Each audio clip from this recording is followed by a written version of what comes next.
For as long as you can remember, your family has said there was a Native American ancestor, maybe a great-grandmother, maybe further back than that. There might be a name, there might be a photograph that everybody points at. There is almost certainly a story about her, worn smooth from being told at kitchen tables for 80 years. So you took the test, and the number came back, 0%. In that moment, two things happen at once. A small, cold feeling that your family has been telling itself a comfortable fiction for 3 generations, and underneath it, quieter, the suspicion that this cannot be the whole story. That second feeling is the correct one. This video will not tell you that your family was right. Nobody can promise that about a family they have never met. What it will do is show you exactly what that 0 means, and exactly what it does not. Start with what the number has already done, because that is the real damage and almost nobody names it. The search stops. A story survives 80 years of kitchen tables. One person in the family finally tests it, and a single figure on a results page closes the file. This happens not because anybody checked a census record and found nothing, and not because a name was searched and never appeared, but because a percentage looked like a verdict. In most of these families, the records were never opened at all. The photograph is still in the drawer. The county archive is still online and free, still holding whatever it holds, and the person who could have answered this properly decided the question was already answered by a laboratory that was never asked the question they thought they were asking. Because that is the part nobody explains when the email arrives. The test did answer a question correctly, but it answered a much narrower one. A DNA test showing 0% of an ancestry does not prove that ancestry is absent from your family tree. That is not a comforting spin. It is a straightforward consequence of how these tests work, and it is uncontroversial among genealogists. An ancestor can be entirely real, fully documented, present in census records and photographs, and leave no measurable trace in one particular descendant's DNA. Your family tree and your genome are not the same object. Your tree is the complete record of everyone you descend from. Your genome is a small, randomly selected souvenir of some of them. Most of your ancestors gave you nothing. That is not a tragedy. It is arithmetic, and it happens to everyone alive. So the question is never whether the test says 0. The question is, which of 4 things produced that 0? The first reason is the one that surprises people most, because it means the DNA can vanish entirely while the ancestor stays real. You inherit half your DNA from each parent, but which half is random? Every generation reshuffles the deck, and every generation, the share you carry from any one distant ancestor gets cut roughly in half. Roughly, not exactly. That word is where everything happens. A full-blooded ancestor 5 generations back should, on paper, account for about 3% of you. 6 generations, about 1.5. 7, under 1%. But those are averages, and you did not inherit an average. You inherited one particular random draw, which means that by 5, 6, or 7 generations back, it is entirely possible to inherit none of a specific ancestor's DNA. Not a little, but none. Geneticists call this ancestor dropout, and it is not rare. It is the ordinary fate of most people in your tree. Go back 10 generations, roughly to the early 1700s, and you have over 1,000 direct ancestors. Every one of them is genuinely yours, but your genome is not divided into 1,000 labeled compartments. It is a finite thing, assembled from a few hundred surviving segments. Simple arithmetic means a large share of those ancestors contributed nothing measurable to you at all. So the question is not whether you have ancestors missing from your DNA. You certainly do, hundreds of them.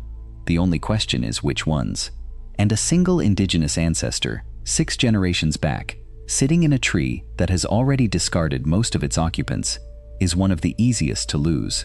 Siblings differ. In families with a documented indigenous ancestor a few generations back, it is common for one sibling to show a small percentage and another to show nothing at all. Same parents, same ancestor, different draw. If your brother shows a trace, the second reason has nothing to do with your body at all. It is a business decision. Every testing company sets a floor, which is a minimum percentage below which it will not report an ancestry at all. Below that line, the result is not shown as a small number. It is shown as nothing. And those floors are not the same from company to company. Some report down to fractions of a percent, while others will not report anything under 1 or 2%. The consequence is remarkable, and it is documented. A person with a documented Cherokee ancestor tested with one company and received a result of 0.5% Native American. The same person tested with a second company and received 0. Same person, same DNA, same week. One company said 0.5%, the other said none at all. Because 0.5 sat underneath the second company's reporting floor, their ancestry did not change between those two envelopes. The cutoff did. So if your family's ancestor is far enough back that your surviving share is a fraction of a percent, which, after 5 or 6 generations, is exactly what you would expect, then whether you see a number or a 0 can come down to which company's kit was on the shelf. The third reason is the one almost nobody outside genetic genealogy talks about, and it deserves to be understood properly because it is not a scandal, it is a limitation, and limitations can be worked around once you know they exist. Remember what an ethnicity percentage actually is. The company is not finding a marker-stamped Cherokee.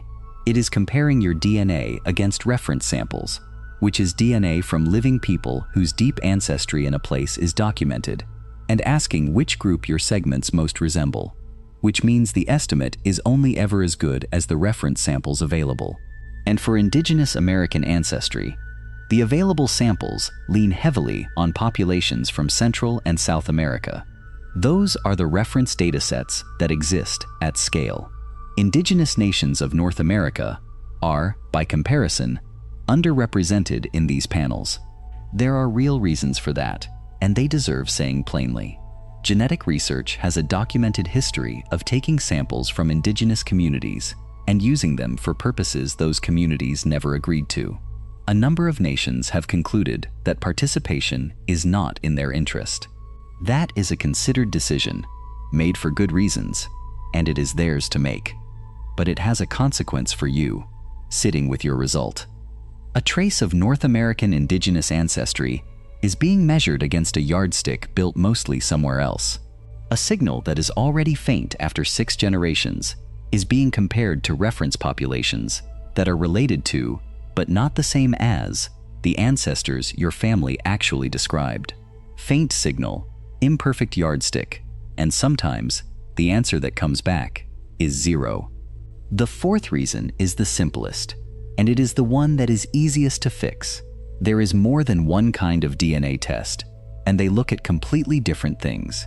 The test almost everybody takes is autosomal. It samples across your whole tree, every branch, every line, which is its great strength.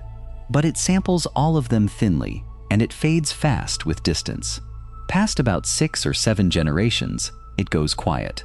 Then there are 2 specialist tests. Mitochondrial DNA traces one single line, your mother, her mother, her mother, straight back, essentially unchanged for thousands of years. And Y-DNA, for men, traces the mirror image, father, his father, his father. These 2 are astonishingly deep and almost perfectly narrow. They will follow one thread back thousands of years, and they are completely blind to everybody else. So here is the trap. If your family's ancestor sits on your mother's mother's mother's line, a mitochondrial DNA test would find her immediately, and your autosomal test may well have missed her. And if she sits on any other branch, which, statistically, she probably does, then mitochondrial and Y-DNA cannot see her at all, no matter how real she is. Most people take one test, get one number, and conclude the question is settled. It is not settled. It is one narrow look at one thin layer. Before we get to how you would actually look, one thing has to be said clearly, because it is the part that gets misused most. A DNA percentage does not make somebody Native American, and the absence of one does not unmake anybody. Tribal nations are sovereign. Each one determines its own citizenship through its own law, and those requirements are built on documented descent, such as enrollment records, treaty rolls, and an unbroken paper connection to a specific community. Not a pie chart. A commercial DNA test confers no membership, no standing, and no claim, and no nation recognizes one as evidence. That cuts both ways. And the second direction is the one this video cares about. If your family has a real, documented connection to a community, a 0% result does not erase it. And if your family has a story with no documentation behind it, a 2% result does not create one. The test measures resemblance to reference samples. It does not measure belonging. Those are different things, and only one of them is decided by a laboratory. So if the test is the weak tool, what is the strong one? Records. Unglamorous, slow, and vastly more powerful than the pie chart. Start with what the family already has, such as names, places, and approximate dates, and work backwards through census records. The census is the workhorse, because it tracked households repeatedly over decades, and because it recorded how people were classified at the time. Then look for the specific roles. In the United States, there are enrollment records tied to particular nations and particular periods, compiled for legal and treaty purposes. If a family was enrolled, there is very often a document. Church registers, land allotments, school records, and county archives all carry this kind of trace. Understand what you are looking for. Not proof of a percentage, but proof of a person. A name in a place, in a year, connected to the generation below her. That is what genealogists and nations both recognize, and no DNA test produces it. Your second tool is already sitting inside the test you took, and it is far stronger than the percentage that disappointed you. Your match list is not an estimate. When it reports that you share a measured stretch of DNA with another person, that is a direct comparison between two real genomes. It is physical evidence, not a resemblance score. So stop asking your test what you are, and start asking it who you are related to. Look for matches who descend from the same ancestor you are trying to trace, through a different line. If your great-great-grandmother is real, her other descendants exist, and some of them have tested. Several of them may have inherited the segments you did not. This is the crucial reversal. A true ancestral line usually leaves you relatives, not a percentage. 3 documented cousins descending from the same woman through 3 different children is far stronger evidence than any number on any pie chart. There is a practical method behind that, and it has a name: clustering. Take your matches and group them by who also matches each other. Matches that all share DNA with you and with one another almost always trace back to a common ancestral couple. Do that across your whole list, and your matches sort themselves into family branches, creating one cluster for each line of your tree. Then find the cluster that has no obvious explanation, the group of people you share real, measured DNA with, whose documented ancestors do not appear anywhere in the family tree you already know. That unexplained cluster is where a hidden ancestor actually shows up, not as a percentage, but as a group of living people who inherited what you did not. Every one of those matches is also a person who may hold a photograph, a family Bible, or a name your branch lost 80 years ago. Your third tool costs 1 more kit and is the highest yield thing you can do. Every generation you climb, the surviving signal roughly doubles. You may carry an unmeasurable fraction of that ancestor. Your mother carries about twice as much.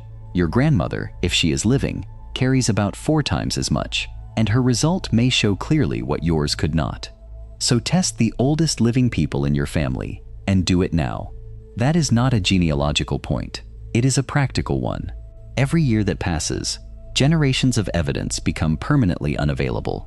If an elderly relative is willing, that single kit will tell you more about this question than anything else you can buy. And finally, if the paper trail points at a specific direct line, test that line specifically. If the ancestor sits on an unbroken mother-to-daughter chain down to you or to a female relative, mitochondrial DNA will follow it back with a precision the autosomal test cannot approach, and it does not fade with distance the way autosomal DNA does.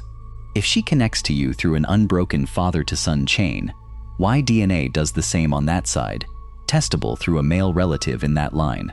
Do the paperwork first. Find where she actually sits in the tree, then choose the test that looks at that branch. Most people do it in the opposite order.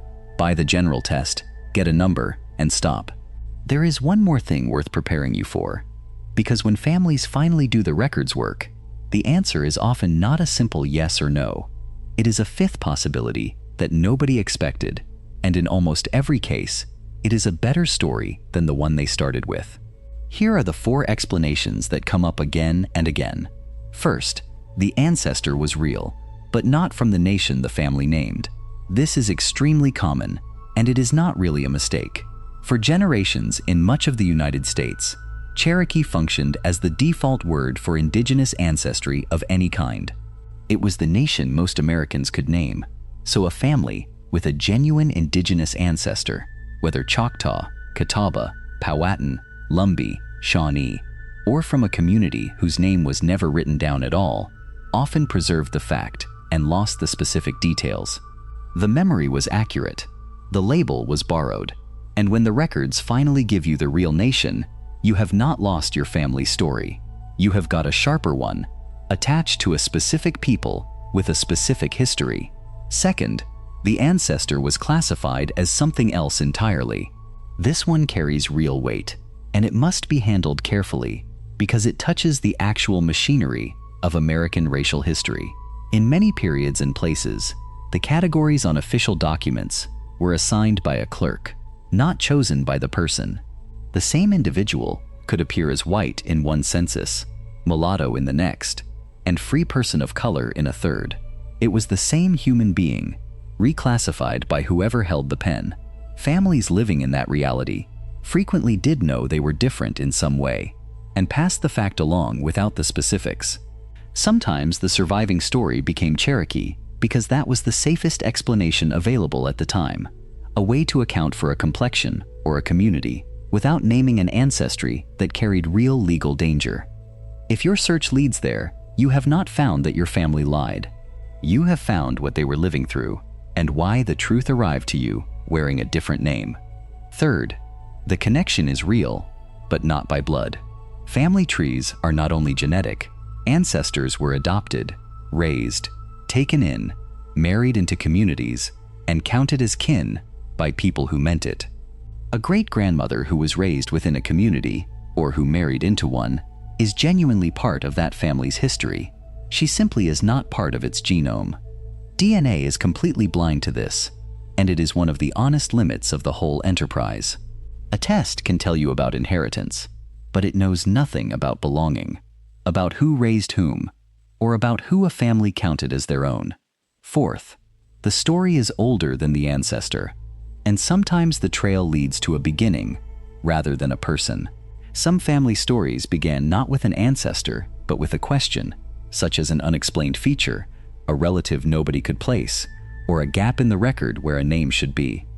The story was the family's way of answering that question with the vocabulary they had. That is not a lie either. It is how oral history works everywhere, in every culture. Something true and unexplained gets explained, and the explanation gets passed down alongside the truth until they are hard to separate. Your job, if you choose to do it, is not to catch your family out. It is to find the true thing that the story was built around. So the number came back 0. What you know now is what that 0 is actually made of. 6 generations of random shuffling that may have left you nothing of her. A reporting threshold that may have rounded her out of existence. A reference panel built mostly on the wrong continent for the question you were asking. And a test looking at one thin layer of a very deep tree. Any one of those can produce a 0. Your family only needed one of them to be true. None of that means your family's story is verified. It might not be. Many of these stories, when the records are finally examined, turn out to be something else entirely, and that something else is usually its own remarkable history, worth knowing on its own terms. But the test did not disprove it. It was never capable of that. And the difference between saying, "my family was wrong," and saying the tool I used cannot answer this question, is the difference between closing a book and opening one.